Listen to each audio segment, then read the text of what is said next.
ناظرین اکرام، السلام علیکم۔ میں رفیہ نوشین حیدرآباد سے گلف اردو کونسل کی سیروزہ عالمی اردو سیمینار میں 18 جولائی 2020 کی شام کو، جبکہ دنیا پر کورونا کا قہر چھایا ہوا ہے، زوم آن لائن پر میں نے کورونا سے متعلق ہی ایک مضمون جس کا عنوان تھا کورونا کی سوغاتیں پیش کیا تھا۔ لیجیے آپ تمام کی خدمت میں وہی مضمون دوبارہ پیش کر رہی ہوں۔ 2020 کے آغاز کے ساتھ ہی کورونا بحران پوری دنیا میں پھیلا اور زندگی کی تمام تر مصروفیات کو مفلوج کر کے انسان کو گھروں میں بند کر کے رکھ دیا۔ کروڑوں لوگ کورونا سے متاثر اور لاکھوں افراد لقمہ اجل بن چکے ہیں۔ وہیں لاکھوں افراد اس مرض سے صحت یاب بھی ہو چکے ہیں اور شہر کے شہر لاک ڈاؤن کی زد میں آ گئے ہیں۔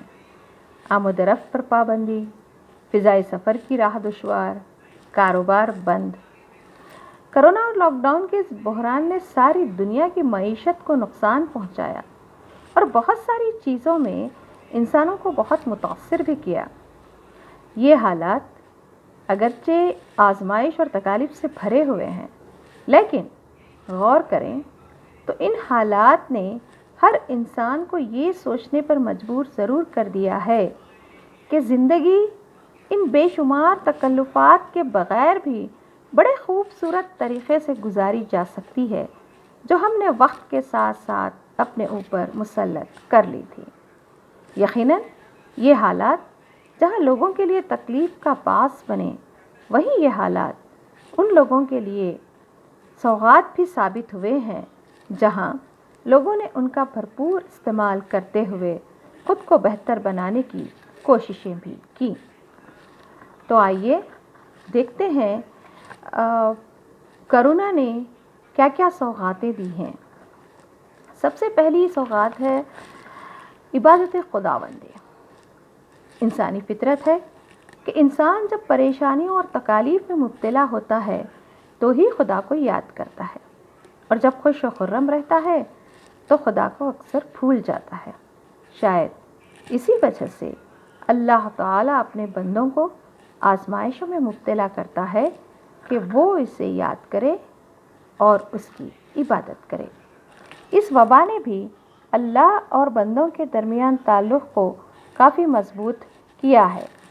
جو لوگ مختلف وجوہات کو بنیاد بنا کر عبادت سے غفلت کرتے تھے، وہ 5 وقتہ نماز اور قرآن کی تلاوت کے عادی ہو گئے۔ انہیں نماز میں مزہ آنے لگا کیونکہ وہ پوری دلجوئی سے نماز پڑھنے لگے تھے۔ دعاؤں پر یقین ہونے لگا اور ایک قسم کی روحانی خوشی ملنے لگی جس نے انہیں ہر قسم کی فکر و غم سے آزاد کر دیا۔ دوسری سوغات ہے خود احتسابی۔ لاک ڈاؤن کی وجہ سے زندگی تھم چکی تھی، لوگوں کے پاس کرنے کو کچھ تھا نہیں، تو لوگوں نے بیٹھے بیٹھے اپنے ہی بارے میں سوچنا شروع کر دیا کہ وہ دنیا میں کس لیے آئے ہیں، کیا کر رہے ہیں، جو کچھ وہ کر رہے ہیں کیا وہ درست ہے، یا جس راستے پر وہ گامزن ہیں کیا وہ راستہ واقعی انہیں منزل مقصود تک پہنچاتا ہے۔ اگر ہاں تو اس سفر کے دوران انہوں نے جو بھی اچھے یا برے کام انجام دیے، کیا روز محشر اس کا حساب کتاب دے پائیں گے؟ اس احتساب نے کوتاہیوں سے آگاہ کیا تو لوگوں نے گڑ گڑا کر خدا سے معافی مانگنی شروع کر دی اور آئندہ کے لیے ایک بامقصد زندگی گزارنے کا عہد کیا۔ اس کے ساتھ ساتھ اپنے لیے کچھ اہداف اور گولز بھی مقرر کیے اور ان کو حاصل کرنے کے لیے کوششیں شروع کر دیں۔ تیسری سوغات ہے بنیادی ضروریات اور خواہشات۔ معاشی بدتری کے ان ایام میں لوگوں کو احساس ہوا کہ ان کی زندگی کا زیادہ تر حصہ تو خواہشات پر چل رہا تھا۔ اب چونکہ روزی روٹی کی فکر لگ چکی ہے تو معلوم ہوا کہ صرف بنیادی ضروریات پوری کر کے بھی زندگی گزاری جا سکتی ہے، جو اگر پوری ہو تو پھر خواہشات کے پیچھے خود کو خور کرنے کی ضرورت ہی نہیں۔ چوتھی سوغات ہے آلودگی میں کمی۔ دنیا بھر میں کورونا وائرس کی وبا کے باعث نقل و حمل میں تعطل یا کمی کے نتیجے میں دھوئیں کے اخراج میں کمی سے ماحولیاتی آلودگی کم ہو گئی ہے۔ سائنسدانوں نے انکشاف کیا ہے کہ گزشتہ دہائیوں میں ہونے والے آلودگی کے باعث تباہ ہونے والی اوزون کی تہ نے بھی خود کو بھرنا شروع کر دیا ہے۔ پانچویں سوغات ہے رشتوں کی اہمیت۔ مرد حضرات کی زندگی روزگار، ملازمت، تجارت اور زیادہ سے زیادہ مال و دولت بنانے کی چکر میں گھر سے باہر گزرتی ہے، جس کی وجہ سے نہ انہوں نے کبھی خاتون خانہ کو سارا دن کام کرتے ہوئے دیکھا تھا، نہ ہی ان کی اہمیت کو محسوس کیا تھا۔ اکثر مرد حضرات گھر کے کام کو بہت معمولی سمجھتے ہیں اور اسے کوئی اہمیت ہی نہیں دیتے تھے۔ اب جب کہ وہ خود گھر میں رہنے لگے، ماماؤں کو کام پر آنے سے روک دیا گیا تو انہیں بھی میدان میں اتر کر برتن، جھاڑو، پوچھا وغیرہ کرنا پڑا۔ رشتوں کے ساتھ قریب سے زیادہ وقت گزارنے کا موقع ملا تو جانا کہ گھر کا کام بھی کوئی معمولی کام نہیں ہوتا جسے عورت کا مقدر مان لیا جاتا ہے۔ بچوں کے ساتھ بھی خوشگوار وقت گزارنے کا اور ان کو سمجھنے کا موقع ملا۔ لوگوں نے بچوں سے بھی کافی کچھ سیکھا۔ اس کے ساتھ ساتھ جہاں بچوں کی اصلاح کی ضرورت تھی وہاں تربیت بھی کی اور دل سے اللہ کے اس عظیم نعمت کے لیے سجدہ شکر بجا لائے اور رشتوں کی سلامتی کی دعائیں مانگی کہ بھلے ہی ہم سے ہماری ساری دولت چھن جائے، لیکن یہ رشتے اگر باقی رہیں تو تب بھی زندگی بڑی خوشگوار ہو سکتی ہے۔ چھٹی سوغات ہے فطرت سے قربت۔ بندوں نے خدا سے دوری اختیار کی تو خدا نے بھی اپنے گھر کے دروازے بندوں کے لیے بند کر دیے، جس کی وجہ سے نمازیں بھی گھروں میں ہی ادا کی جا رہی تھیں۔ صبح کے اجالے میں چھت پر فجر کی نماز پڑھنے اور بعد صبح کے جھونکوں کو اپنی سانسوں میں اتارنے کا لطف انہی دنوں میں لوگوں نے محسوس کیا۔ آسمان سے بارش کے روپ میں برستی خدا کی رحمت، سبززار پر ننگے پاؤں چلنے کا لطف، درخت، پھول، ان پر چمکتی اوس کی بوندیں اور پرندوں کی چہچہاہٹ سے ملنے والے سرور سے انہیں ادراک ہوا کہ خود کو فطرت سے دور کر کے ان لوگوں نے اپنے ساتھ کتنی زیادتی کی تھی۔ اس احساس نے انہیں فطرت سے قریب کر دیا۔ ساتویں سوغات ہے صحت کی اہمیت۔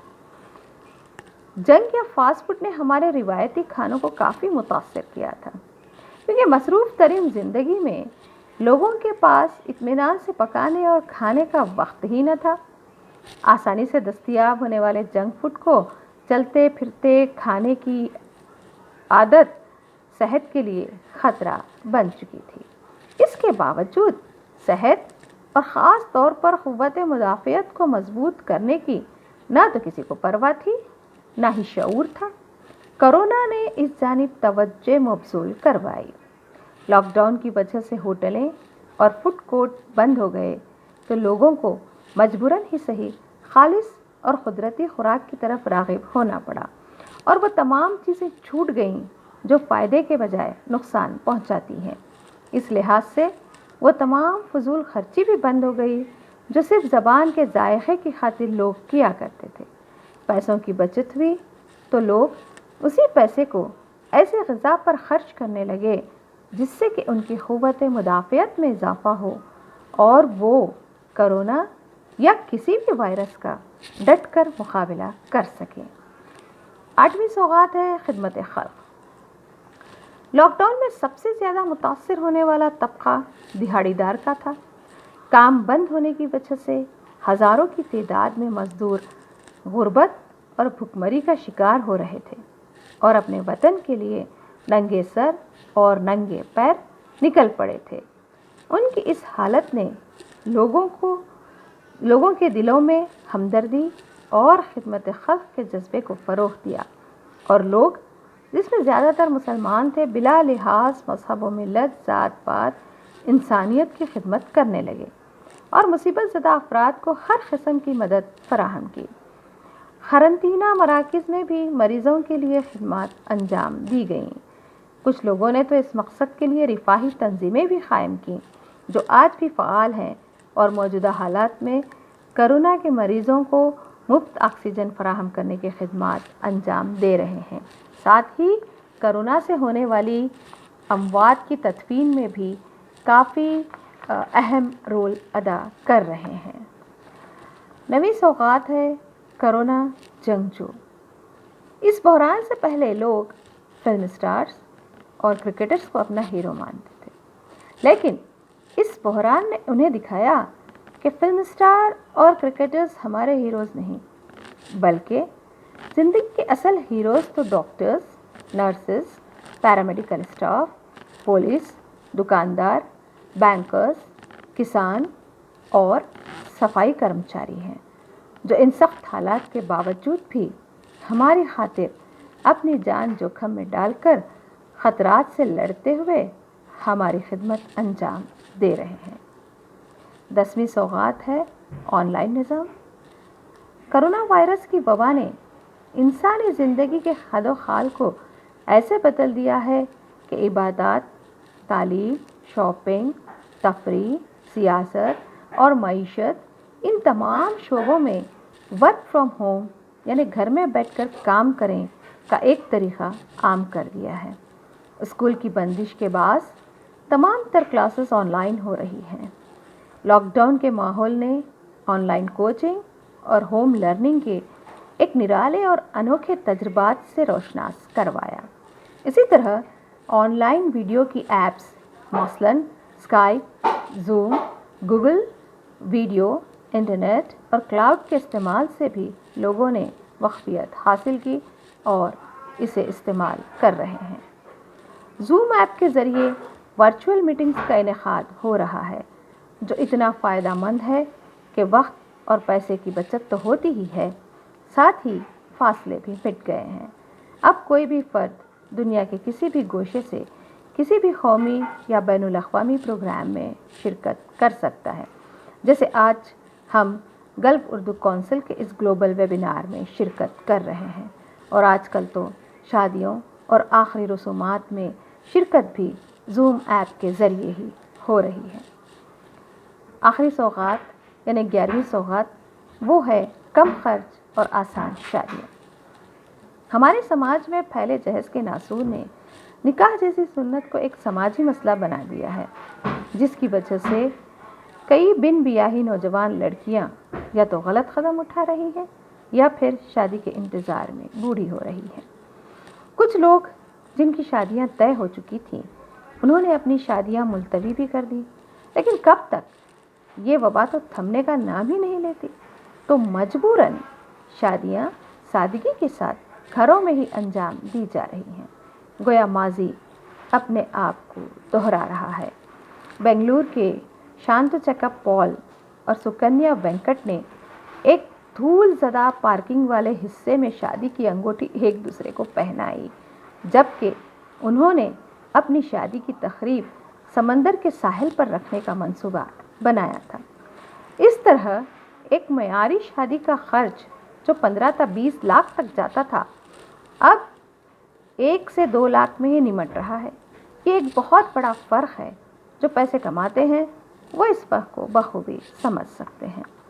ان اعصاب شکن حالات نے لوگوں کو آئینہ دکھا دیا، زندگی میں ٹھہراؤ آ گیا، مزاج میں صبر اور برداشت آ گئے، اور دل نے کہا کہ اتنی دوڑ جو ہم نے دنیا کے لیے لگا رکھی تھی وہ بے فائدہ تھی۔ آج صرف اللہ کے ساتھ تعلق اور اپنے نیک اعمال کام آ رہے ہیں۔